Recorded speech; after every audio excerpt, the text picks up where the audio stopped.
हरे कृष्णा, राधे राधे, जय माता दी। नवरात्रि के 9 दिन जिसमें हम माँ की उपासना करते हैं, उनके 9 रूपों की पूजा करते हैं। तो आज इस वीडियो में हम माँ दुर्गा की पहली शक्ति शैलपुत्री की पावन कथा को सुनेंगे। साथ ही जानेंगे इस रूप में माता की पूजा कैसे करें, क्या भोग अर्पित करें, उनकी उपासना का मंत्र क्या है। शुरू करते हैं। माँ दुर्गा को सबसे पहले नवरात्र वाले दिन शैलपुत्री के रूप में पूजा जाता है। हिमालय के यहाँ पुत्री के रूप में जन्म लेने के कारण उनका नामकरण हुआ शैलपुत्री।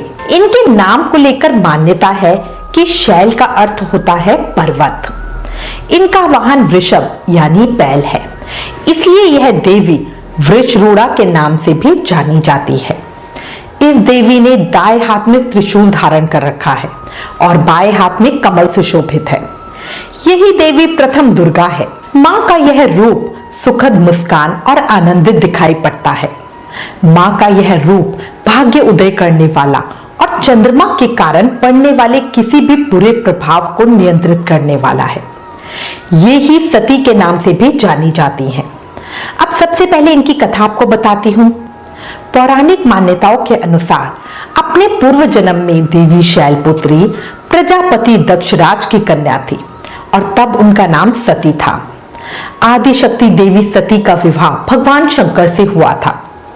एक बार देवी सती के पिता दक्षराज ने विशाल यज्ञ का आयोजन किया, जिसमें सभी देवी देवताओं को आमंत्रित किया गया, लेकिन उन्होंने शिवजी जी को नहीं बुलाया। देवी सती यज्ञ में जाने के लिए बेचैन थी। वो भगवान शिव को बोली कि उन्हें यज्ञ में जाना चाहिए। भगवान शंकर ने उन्हें कहा कि सारे देवताओं को निमंत्रित किया गया है, लेकिन उन्हें नहीं। ऐसे में वहां जाना उचित नहीं है। सती भगवान शिव से बहुत आग्रह करने लगी। ये देखकर भगवान शंकर ने उन्हें यज्ञ में जाने की अनुमति दे दी।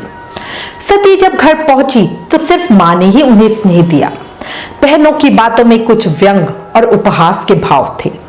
भगवान शंकर के प्रति तिरस्कार का भाव भी था। उनके पिता दक्ष ने भी उनके प्रति अपमानजनक वचन कहे। इससे देवी सती को बहुत दुख पीड़ा हुई।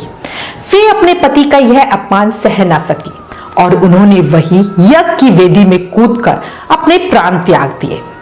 इस दारुण दुख से व्यथित होकर भगवान शंकर ने उस यज्ञ को विध्वंस कर दिया। यही देवी सती अगले जन्म में शैलराज हिमालय की पुत्री के रूप में जन्मी और शैलपुत्री कहलाई। इन्हें देवी हेमावती और देवी पार्वती के नाम से भी जाना जाता है। शैलपुत्री का विवाह भी भगवान शंकर से ही हुआ था। शैलपुत्री शिव जी की अर्धांगिनी बनी। इनका महत्व और शक्ति अनंत है। इनकी आराधना से कई सिद्धियां प्राप्त होती है। ये धन, धान्य, ऐश्वर्य, सौभाग्य, आरोग्य तथा मोक्ष के देने वाली माता कही गई है। इनका पूजन नवरात्रि के प्रथम दिन होता है। इसी दिन कलश स्थापना और अखंड ज्योत का प्रज्वलन किया जाता है। शुभ मुहूर्त में कलश स्थापना करके माँ की उपासना करें। अब आपको माँ शैलपुत्री का मंत्र बताती हूँ। ओम ऐं ह्रीं क्लीं शैलपुत्राय नमः।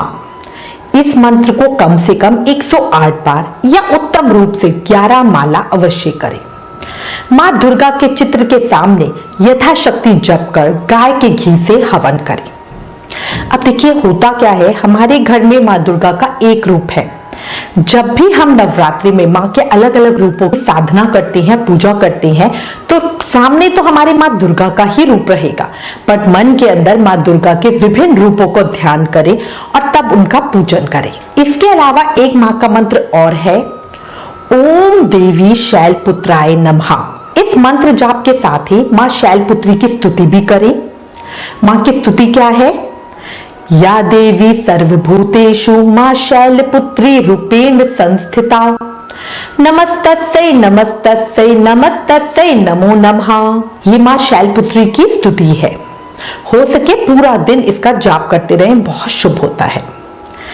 याद रखें, माँ शैलपुत्री को सफेद रंग बहुत पसंद है, इसलिए इस दिन गाय का घी, सफेद मिठाई या शैने अन्न यानी कूटू के आटे से बने नैवेद्य का भोग लगाया जाता है। नैवेद्य यानी मिठाई। इस दिन देवी माँ के चरणों में गाय का शुद्ध घी अर्पित करने से आरोग्यता का आशीर्वाद मिलता है। तथा सभी बीमारियां दूर होकर शरीर निरोगी रहता है। नवरात्रि के पहले दिन लाल रंग का प्रयोग करें, क्योंकि मां शैलपुत्री को लाल रंग पसंद है। इस दिन लाल रंग का प्रयोग करने पर मां शैलपुत्री शीघ्र प्रसन्न होकर निर्णय क्षमता में वृद्धि करती है और इच्छित फल प्रदान करती है। मां का श्रृंगार लाल वस्त्रों से करें। इनके पूजन से भक्त सदा धन धान्य से परिपूर्ण रहते हैं। बोलो मां शैलपुत्री की जय।